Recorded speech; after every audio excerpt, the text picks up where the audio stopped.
ni Pangulong Duterte. Kung sabihin mo, kilalang kilala ko si BBM, tapos, kung kilalang kilala mo siya, is that answer about the video? Kilalang kilala ko ang tenga ni BBM. Is that answer the video? Yan ba ang kasagutan na hinahanap ng mga tao? Hindi. Let's all be critical thinker about this issue. Huwag tayong agad-agad, ay oo nga, kasi kilalang kilala mo siya, kaya nasabi mong negative. Pero paano naman kaming hindi namin siyang kilala? Paano naman kami na kilala na namin siya kasi tumakbo siyang presidente? Binoto namin siya. Sabi pa yung iba, binodol niya kami. Kilala mo siya, pero hindi namin siya kilala. Kilalanan namin siya kasi tumakbo siya bilang presidente at nabudol kami. That's the point. Diba? Gets you on point, mga kabibig? Gets you on point? Diba? Dapat in public pag nagibo abalas, gawin nyo lahat para matanggal kayo sa pwesto. Ang kapito ko may peke-peke pa kayo tapos takot. Kilala ng adik na sino na raw yung sinugod sa Heli sa St. Luke's. Pag nag-negative, sabihin dinaya. Bakit pa nako, kaya nga sabi ni Digong, credible drug test. Credible drug testing center. Sabi pa ng iba, live na lang para talagang walang lusot. Alam mo naman ang tao, 'di ba? Sigurista ang mga tao. Sigurista ang mga tao. Kung ako si BBM, no, pag wala akong tinatago, go. Bakit? Problema ba 'yan? Sabi ng iba, wag mong gawin yan BBM. Kasi parang you already put yourself in shame. Ha? Put myself in shame? Bakit? Kasi kung ako si BBM, sabihin ko talaga, hindi binabato na lang ang sarili kong pagkatao. At sabi dito, parang mali naman na hindi ko to ginawa, tapos palagi lang sinasabi na bangag ako, na ganito ako, so I have to prove to them na hindi totoo. Kahit sabihin nila, it's a shame. Or parang binaba kong sarili ko, no, hindi. Kasi presidente ako. At kailangan kong gawin to para matigil na lahat ng mga chismis, lahat ng mga bulong-bulungan, at para mapahiya yung mga taong nagsasabi na bangag ako. Di ba mga kabibig? Yun lang. That's my point. Pero iba't iba tayo ng paniniwala. Iba't iba tayo ng paninindigan. Kaya I cannot force you to believe in me because you have your own political views and this is my own political views. The reason why I have to say this because possibly Pangulong Bongbong Marcos is thinking about this. We don't know, 'di ba, mga kabibig? 'Di ba, mga kabibig? So ako naman, tayo ang nahihirapan. So alam natin kung totoo o hindi. Pero sila hindi nahihirapan. Ito, sabi ni Sasa, Sas Rogando Saso, tungkol sa issue. Ito na.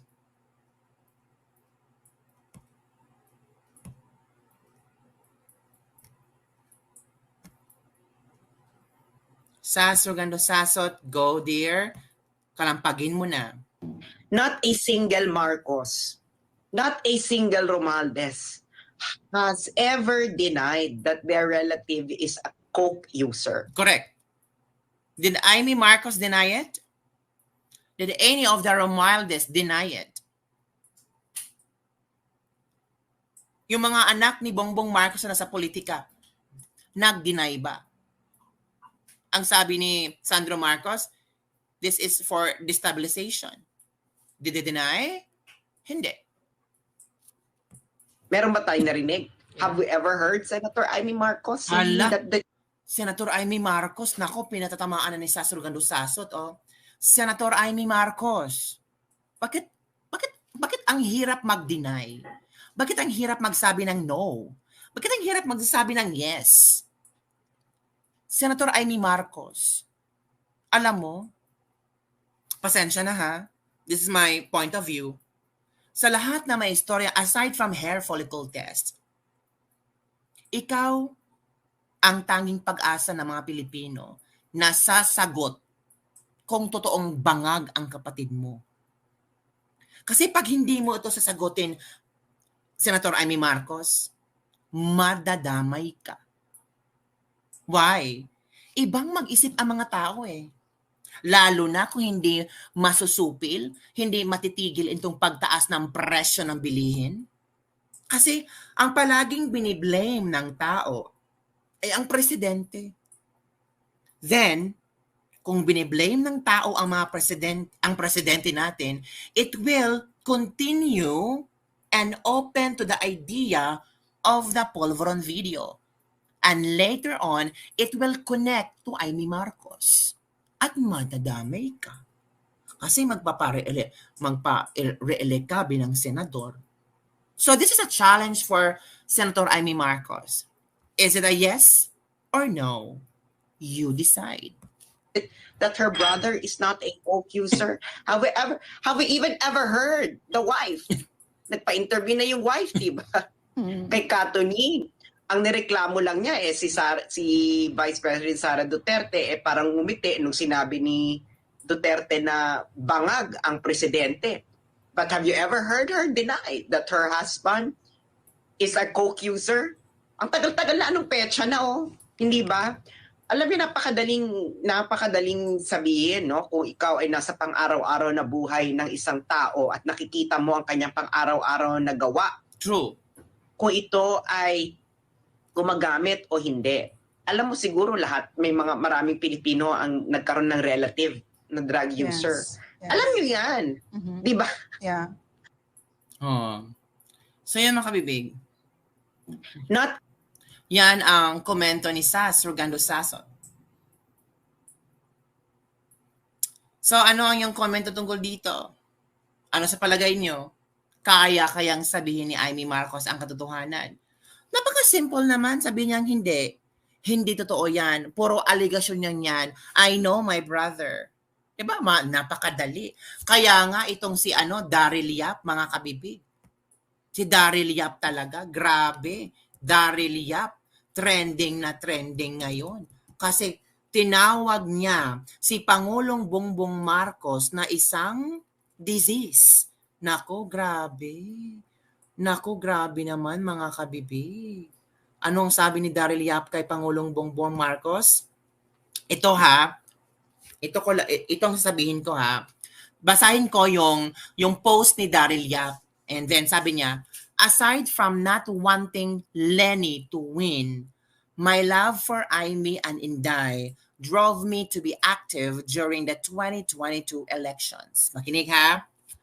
I didn't imagine that after the victory that Amy and Inday helped secure for Bongbong, this is the kind of service he would give to those who trusted and helped him.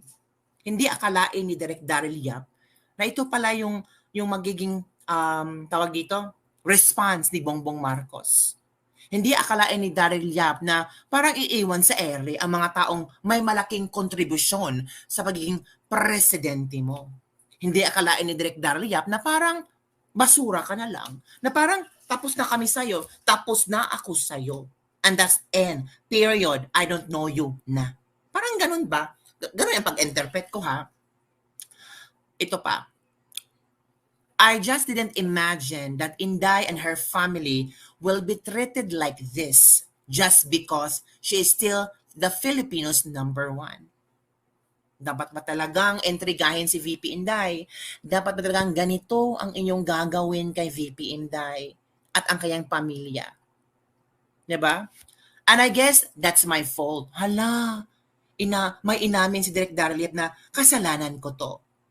Lack of imagination. Being one of the privileged few who are close to both Amy and Inday, I find it amusing when people assume that either one is using the other. Remember, these two are among the wisest and the most resolute women you'll ever meet, and neither can be easily influenced or deceived. They are one because they share the same fight, not because they share the same enemy. They are soul sisters for the motherland. They are united with a common vision and aspirations, but are holding on to Bongbong's promise during the creation of Uniteam last elections. And both of them have been lied to. Means both of them have been lied to. So, nabiktima sila sa kasinungalingan. All is revealed. Kita na. Ano pa ba ang kulang? Kailangan pa bang tumambling para yung mga mata nyo makikita ang katotohanan? All is revealed. But Amy, being an outcast in this Marcos administration, is her greatest political blessing. A proof that he has no involvement in whatever sickness we have right now. Hindi daw involved si Amy Marcos. But that doesn't mean wala siyang responsibilidad. Kahit hindi siya involved sa nangyayari ngayon sa gobyerno, hindi ibig sabihin na wala siyang responsibilidad. Baka siya ay parte sa solusyon. For the country and for whatever is left of her father's legacy.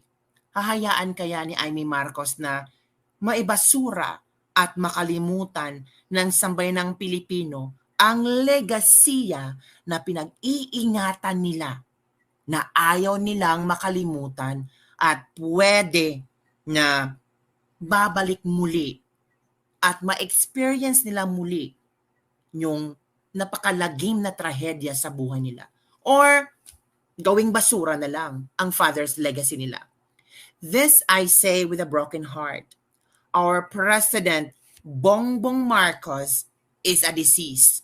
Hala. Ano yan? Hala, grabe.